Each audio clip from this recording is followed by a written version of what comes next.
sometimes the second location is the one that is too much and destroys the business. And I would say that was probably true for us.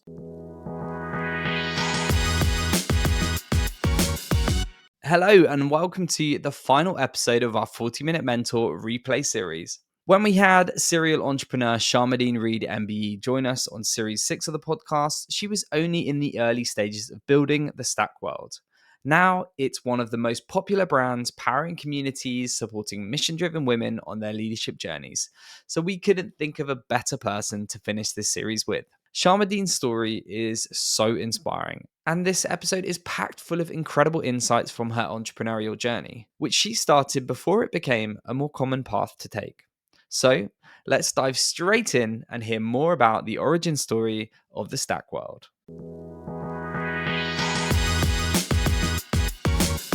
Hi Sharmadean, welcome to the 40-Minute Mentor. It's a real pleasure to have you on the pod. How are you today? I am very well, thank you. How are you? I'm good. All the better for having this conversation. We always like to start the podcast with some quick fire questions to get to know you a little bit better. So if you don't mind finishing these sentences, we'll get cracking. So first up, when I was younger, I always wanted to be... a lawyer. Ah, interesting. You've gone a slightly different path. Was there any particular reason why you wanted to be a lawyer? I just really felt like there was injustice in the world, and if I was a lawyer, I could solve it. But actually, what I'm learning is there are many ways to execute on your mission. So I'm still doing mine, just in a different way. Yeah, I love that. My first job was? A waitress. Actually, no, a chambermaid in a hotel, and I quickly got promoted to being a waitress. Oh, I love it. I lasted one day at a hotel and I set the fire alarm off by going out the wrong exit, which was so embarrassing. When starting my career, I'd wish I'd known. I'm not very good at quick fire because I tend to mull everything over. That's okay. I like say. Thoughtful. That's good. I wish that I knew to save more money. Because when I started my career, I earned a lot of money, but I was in my 20s. No one told me to save any of it, so, The obvious happened, yeah. Yeah. Fair enough. I'm most energized at work when I... and with the product team building. That's a common answer from founders, that one. Yeah. Brilliant. And finally, can you share something that we wouldn't learn from your CV, whether that's a perceived failure or a setback in your career that we've learned from? You'd actually learn it all because my public CV actually has commentary on all of my roles. My commentary being that, when I was a stylist and a consultant, I often wanted to go back to university, and I was done, I had this very much push and pull between earning and learning, and I just constantly tried to do both and it didn't work out. So you have to pick one. Awesome. Thank you very much, Sharmadean. Well, great to get a snapshot into you, but we're going to dig into it, your career in a bit more detail now. And you've had such a varied career, seemingly have moved very effortlessly between different things, and there's been a strong theme of empowering women throughout. For the benefit of our listeners, it'd be great to understand a bit more about that journey. So starting back at the very beginning, I know you were raised in Wolverhampton, you had a big family. I'd love to understand a bit about how much your sort of career has been influenced by your childhood. I would say my career has been influenced massively by my childhood. I would say that I went to an amazing primary school. All of my education has been really fortunate. It's always been non-fee paying and always high quality. So I went to an incredible primary school that was an amazing Victorian primary school that, took us to Birmingham Symphony Orchestra and let me write a assembly when I was 8 and have other children perform it. And it really encouraged me to be that I could, be whatever I wanted to be. Also, the person who made the first bet on me was one of my teachers who filled out the application form for my senior school, which was a very innovative tech-based senior school. So it was totally unusual. It had a completely different curriculum, class structure. We had laptops from aged 11. I had my first laptop in 1995. You had to use swipe cards to get in each class. It was completely digitized in the 90s. Had an intranet and a broadcast system and everything. It was great. And I took that for granted. I just thought that was normal, that all schools did that. And then I realized it wasn't. So yeah, they gave me business studies lessons from aged 11. Not that it helped, but like it just familiarized you with the language, you know? So from aged 11, we did business studies, and then I moved to London. I did foundation art, which was the best year of my educational life. I could explore different creative pathways and try a bit of screen printing and textiles and photography, and I loved it so much. And then I moved to London when I was 19 to do a fashion communication degree at Central St Martin's. When I got there, I found that I spent so many years prepping for that degree that I actually got there and kind of knew so much that I had loads of free time. So in that free time, I worked the whole way through. I worked for Nicola Formichetti, who was then at Dazed and Confused and now is a huge creative director. I worked for Kim Jones, who's also a huge creative director, at, smashing it. Yeah, I don't know. I've been quite lucky at every step of that part. And then what happened was when I graduated and started working, I was traveling the world doing shoots, fashion shoots, and I realized that in 2008 in London, there were no really interesting retail concepts in beauty, but there were so many in Asia and in America.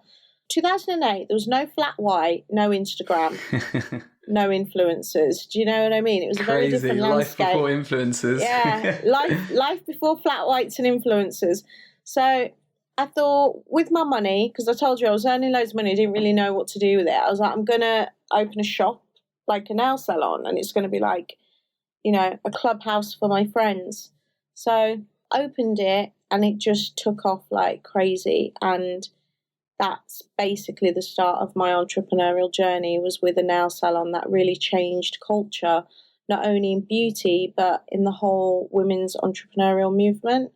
I realized that it was quite unique to be 24 and have a shop in, Zone 2 in London in that way. And a lot of people were inspired by that journey, even more than the nails themselves.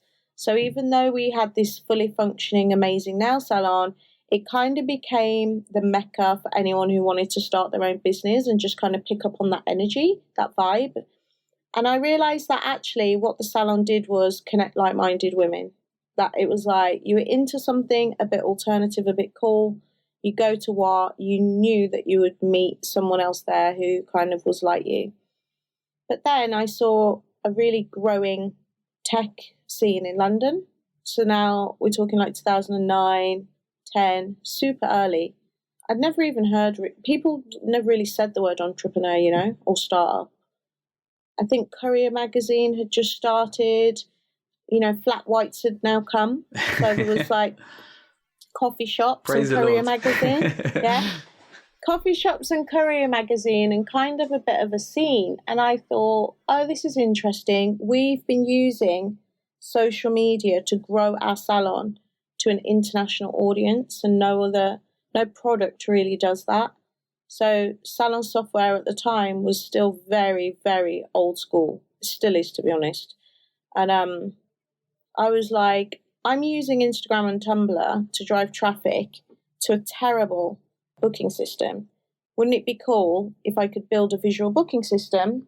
And that's when I thought about working on Beauty Stack. So now it's like 2015, 16. I was just developing my thesis, thinking about like learning essentially about startups. I would go to all of these different talks and stuff and be familiarizing myself with that. And then in 17, 18, I was like, okay, I'm going to do this. And then I met my co-founders and we started building software. And then that took us up to the pandemic, which was terrible. So then we pivoted and now we're at the Stack. Wow. We're gonna come on to talk about that. I mean, what a story. I mean, Wild Nails itself kind of clearly developed very quickly into this big, successful global brand. You earned an MBE for services to beauty along the way. Were you ready for the kind of pace of growth of that? And what were some of those lessons learned from the scaling of your first business? Because you were a first-time entrepreneur, I guess, and many people listening to this will probably be at a similar sort of stage. So we'd love to hear what challenges you overcame. I've tried to forget about it, and now you've just reminded me about it. So sorry, the trauma, the PTSD of scaling. Yeah. The PTSD. You know what? I read a really amazing quote that said, sometimes the second location is the one that is too much and destroys the business. And I would say that was probably true for us. By that I mean, I wasn't ready at all, is the complete truth. I had huge burnout in 2013. I moved back to my hometown. I said yes to every opportunity I didn't really have a strategy or a plan with WAR, because I thought it was going to be a salon where I could get my nails done for free. I thought it was just going to be my side project. So I had no plan. So the problem with not having a plan is I was like a bit of wood floating in the ocean, just going wherever somebody took me. I would say yes to any opportunity. So we flew all over the world setting up nail bars. I did opening ceremony in Tokyo nail bar. We did Grand Prix Monaco. We did British Airways New York. We went to Russia and set up a nail bar in Russia. It was crazy. Wow. So these were pop-up nail bars for clients. I didn't know anything about manufacturing, logistics, people, or retail scale. I had been burnt by a few people who definitely tried to take advantage of me, which is a whole different story to do with women in business. And I just, after 6 months, I didn't really want to do it because I loved consulting. I loved it. But people wanted it so bad that I was like, I have to figure out how to make it work. And I would say that my 20s was literally testing every type of format and business model you could do. So I had a product line. We did events. I opened more salons. I had concessions within department stores. We did celebrities in the on demand for celebrities. We did everything. And the only thing I really liked was hiring a nail artist who'd never had a job before, her earning minimum wage or London living wage, because we always paid people well, and then watching their earnings grow. That's the only thing I really liked. It was quite satisfying to think, I can create a brand that people, like clients, are attracted to, which then can service the people who are working in the space. I liked that a lot. And I also liked when people would say to me, I met so-and-so in your salon, or they'd tell me about the experience they had. That's the bit I really liked. I didn't there was so much I didn't like, but I learnt it. I really, really was, and I had a baby at the time as well, just, 1 year after the shop was open. I had my son, Roman. So yeah, it was stressful. And I would say the lesson is do it as quick as possible, because when you're young, you've got the energy to be resilient, essentially, keep figuring it out. I would say test with nothing, figure out what the MVP is. The thing is, at the time of WAR, there was no information about starting a business. There were no podcasts, Jane. Do you get what I mean? There was nothing. I get most of my learnings now from podcasts. So yeah, I can't imagine. Do you know the first 5 years of this business? Yeah, no, please do tell me. How I learned, is I found one, because also there were no nail blogs, because we pioneered the nail blog culture. So there was nothing. There was one ebook by a lady who had founded a salon that eventually got into Selfridges, and she ran the Selfridges salon for 10 years. She wrote an ebook that was literally in Comic Sans for £5 online, and I bought it. Yeah, and I sat and read that ebook on my phone all the time. I was constantly reading it. I eventually met her, and we're still friends now, which is crazy. But The difference now is there's no point me saying like how I would have done it differently or whatever, because the circumstances were just different. There was no community, no startup community, no network, no startup information. There was no like Stanford YouTube, how to start a startup. There were no podcasts. There weren't all these books, do you know what I mean? Lean startup and stuff. So like, it's so easy now. The information is so democratic. You can learn how to fail fast and how to figure out what the one thing that people will pay for and double down on that. And that's the only advice I would be is like, what are people paying for? Do you think they'll be paying for it in 3 or 5 years? Do more of that and do less of the stuff that doesn't pay you. Yeah, it's great advice. And I think it's interesting. You kind of, the good and bad of that first entrepreneurial experience you had, I guess, would have made you a much better founder the next time around. And you clearly kind of have achieved a lot, albeit burnt out in the process. Do you think you were that much better equipped? We're going to come on and talk about Beauty Stack and the Stack world, but how do you feel when WAH kind of came to an end, WAH Nails came to an end, and you moved on to the next venture?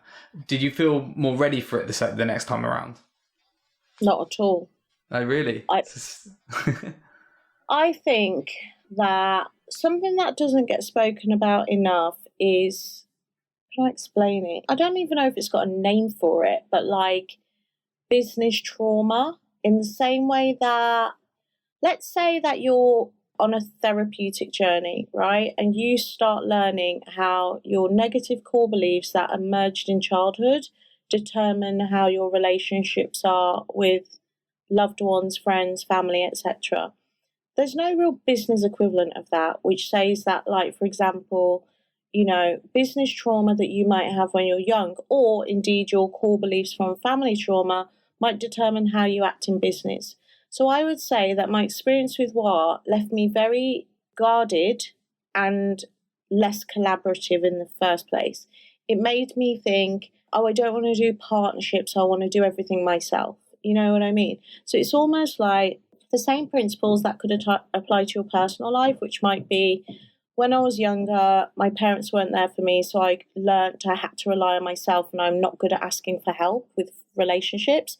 Could also be, in business, I've always had to hustle. With WAH, I had to do everything myself. So therefore, in business, I'm not very good at or delegating, or asking my co-founders for help or my investors for help. Do you get what I'm saying? So I actually think, upon reflection, that I brought a lot of the trauma of my first business into the beginnings of my second one. And the thing that I love a lot about startups is it's like a personal self-development course at a rapid rate. I would say that I'm such a different type of leader because there are all of these really beautiful frameworks and mental models that the startup community shares in order to like get things done and work collaboratively.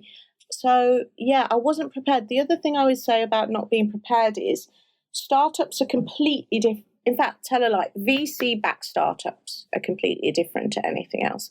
If you want to start a business, that's completely fine. And you could take 10, 15, 20 years to get to whatever goal you want. But if you raise from VC, you're on such a completely different like trajectory that I think unless you've done it before in that model, I don't know if anything prepares you for that, if I'm honest.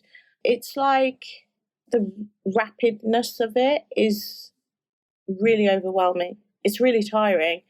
And I guess if you'd worked in the city or maybe as a consultant at a big consultancy firm, you've probably got that stamina of expectation, you know what I mean? But I think if you've just started like a normal small business, it's not the same. And people need to really understand that.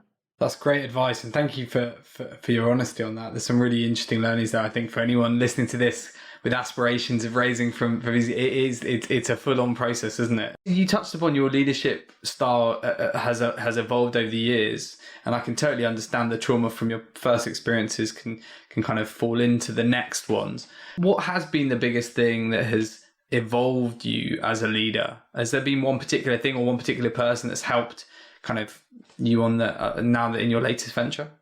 I'm a bit of a magpie of information, and I like get lots of different concepts. It's almost like they're in my subconscious because I'm not even thinking about them. And then all of a sudden there'll be like a kernel of like, a nugget of like information that I'm like, oh yeah, that's what it is. So I wouldn't say it's like one person, because I like to have a buffet of things going on to keep me sane. So I will do coaching is, I think, critical as a founder. I just don't even know why anyone would try and do this by themselves without that kind of support. I would say I've done everything from hypnotherapy to, wellness treatments, acupuncture and Reiki, to like reading every organizational management and psychology and leadership book and watching YouTubes on behavioral economics. I just do like a breadth of stuff. I think the one thing that has made me better is the concept in Jim Collins' book, Good to Great, which is about level 5 leadership and humility and like removing your ego from the situation. Because I think that so much friction in the workplace, in our workplace anyway, would be from people really wanting to prove that they are good at what they do and that they had the idea and that they needed the credit. And when I say they, I mean me.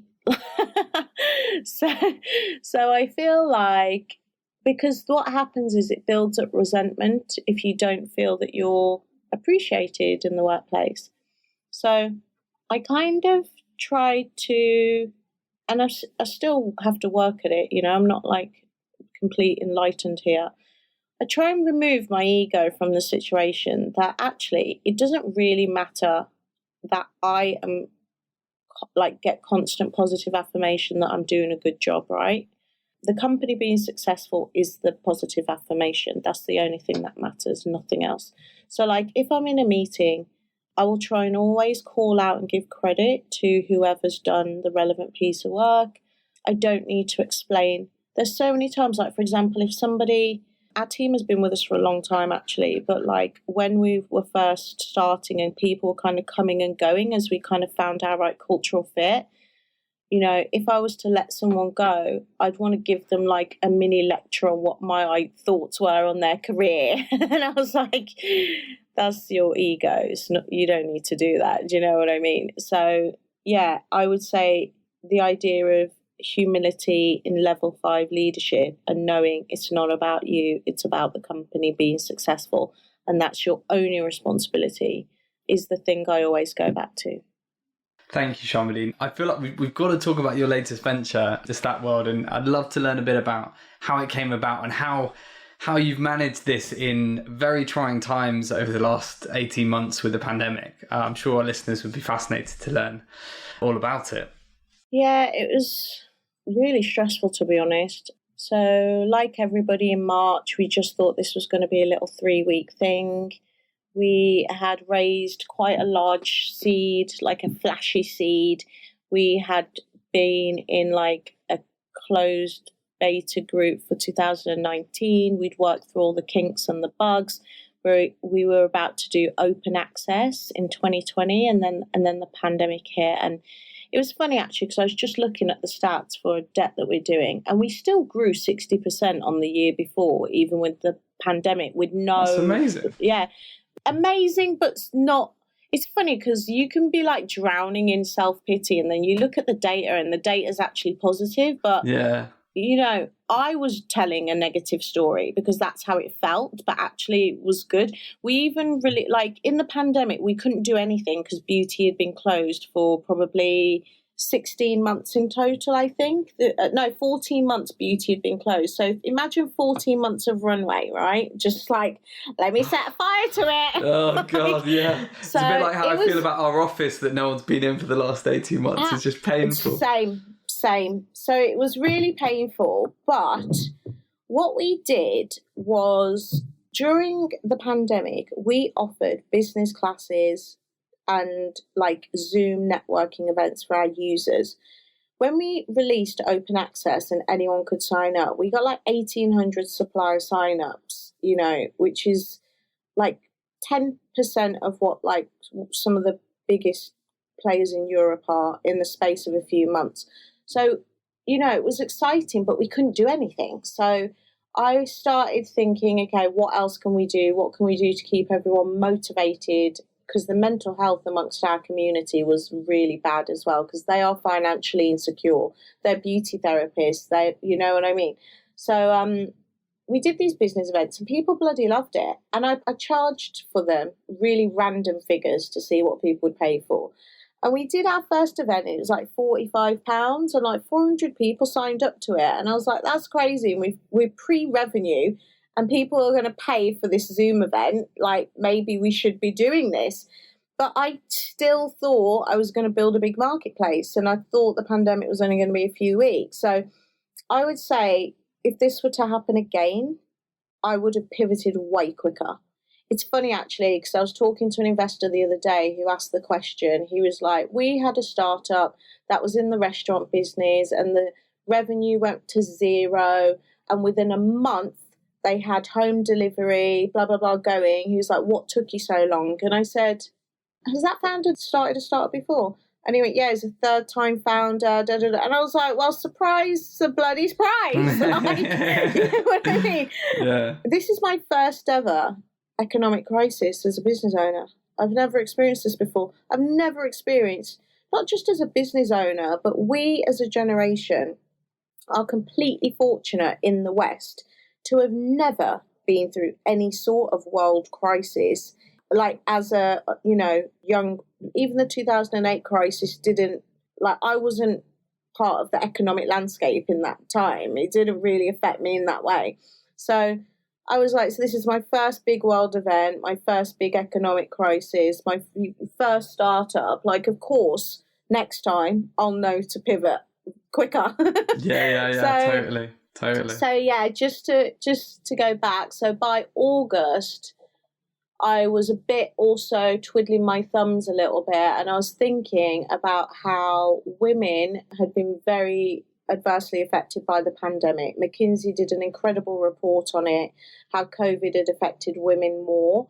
A third of working mothers had lost their jobs due to lack of childcare, etc. And I was thinking about how none of the media outlets are talking about this, and our audience were becoming really receptive to political news as well as business news. And I started thinking about making a women's newspaper as a thought exercise, right? Like a thought experiment. Like, what would a newspaper look like if it was exactly the same, but the headlines were written for women? But then August, lockdown was lifted. So we were like back in business, had the biggest growth of GMV we'd ever had in the company, like 3 times the year before for August. And then the lockdown got announced again and it went back down to 0. And I was like, oh my God. So September, I was just like, do you know what? I started talking to people about the paper, calling it the stack. I did a basic deck. I was like, the stack. We drop the beauty. We go beyond beauty. We serve all women in business across various categories. Because the other insight was that business coaches, wellness, therapy had shot up as categories on the platform, like during the pandemic, right? So I was like, right, the stack world, what is it? I didn't really know, if I'm honest, and I've only just figured it out the other day. So tell our listeners. So where I'm at now with the stack world is that we have created this network of mission-driven women. They pay for membership. We've now got over 1,200 paying members in 5 months. It's been growing at 39% month-on-month average growth rate, but that includes launch. So I would say roughly, without a launch, like 26% month-on-month. It's been really good. But what I'm realizing is they all want to sell. They all want to sell their stuff to each other. So actually, we've always wanted to be a marketplace for the women's economy. So I would say now that the Stack is essentially a community-led global marketplace for the women's creator economy. What we do is we use the business events, we use the politics, the news as our acquisition channel. So people come in to read this content. We don't use ads. We've spent no money on paid media whatsoever. So we write this incredible content with brilliant journalists. People come to the platform, they believe in what we stand for, they sign up to become members, they access content, they connect with other members. And now our next step in this journey is to build groups that they can basically get recurring revenue from. So I guess like OnlyFans for women entrepreneurs is like, love that. You know what I mean? Like that. Yeah, but with awesome.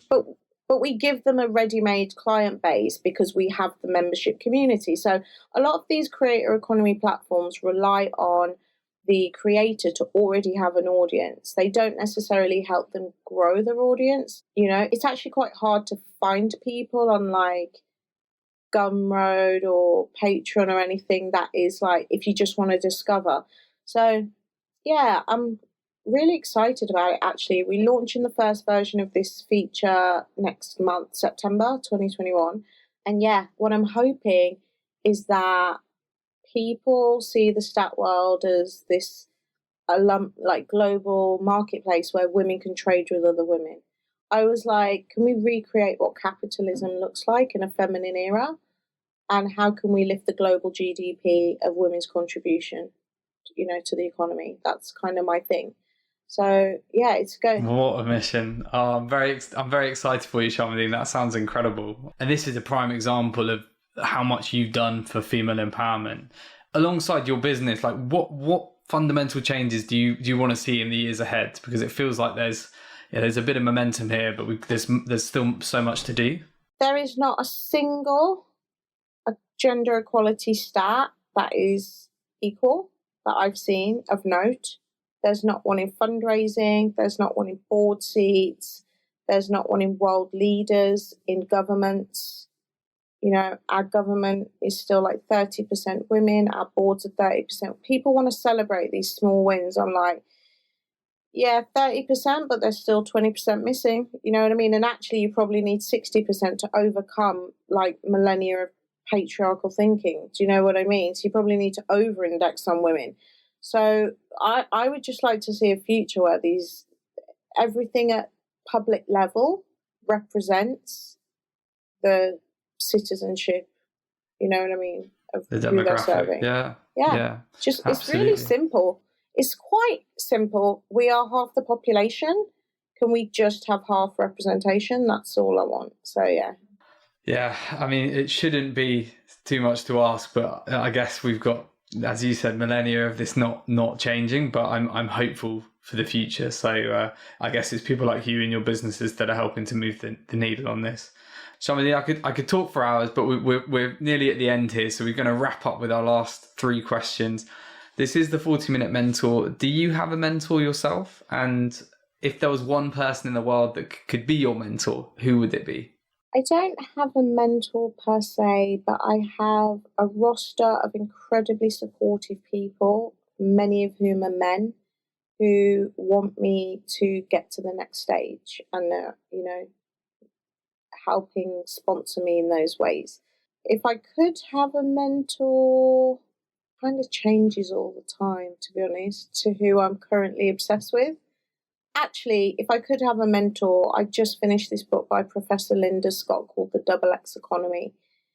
I'd like a mentor who is academic, who can help guide my thinking to get social impact plus commercial opportunity. Do you know what I mean? You need a balance, I think. Yeah, that's a great example. She can advise me on the theory behind our business actions. Because that book, at the end of it, makes suggestions for growing the women's economy. And one of them is, you know, building more spaces and platforms where women buy and sell from other women. So she's really helped develop my thinking through this book. So, yeah. Awesome. Thank you. And given all the success you've had, and I know all the success that is coming and the impact you will have, how do you want to be remembered at the end of your career? At the end of my career, I would like to be remembered for advising governments all over the world on how to increase their country's GDP through gender equality. That's it. Simple and brilliant. Thank you. And final question, Sharmadean. For any listeners that are thinking about starting their own business, just as you have done recently, what final piece of advice would you leave them with? ensure that you nourish your own personal development as well as the growth of your business, because if you don't look after yourself, you can't think clearly to develop what that next big idea is. Amazing. Sharmadean, it's been an absolute pleasure. Thank you so much for joining us on the 40-Minute Mentor, and wish you all the very best for the year ahead. I'm sure it's going to be a very exciting one. Thank you. Thanks so much.